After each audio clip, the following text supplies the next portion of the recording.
Présidente.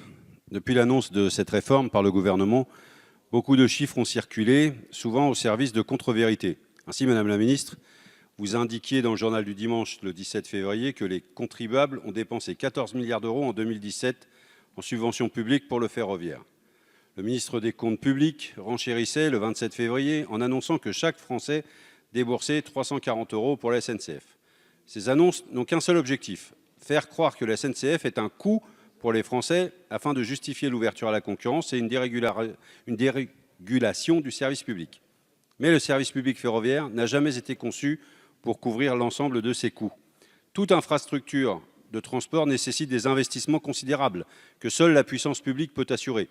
Si on suit votre logique, les routes françaises coûtent 15,2 milliards par an. Faudrait-il alors les fermer pour cette raison? Ce raisonnement est absurde. De manière dogmatique, vous niez la contribution du service public ferroviaire au service de l'intérêt général. Une fois de plus, le gouvernement et la majorité cèdent à une vision court-termiste pilotée par des critères comptables et dictée par la religion de l'austérité publique.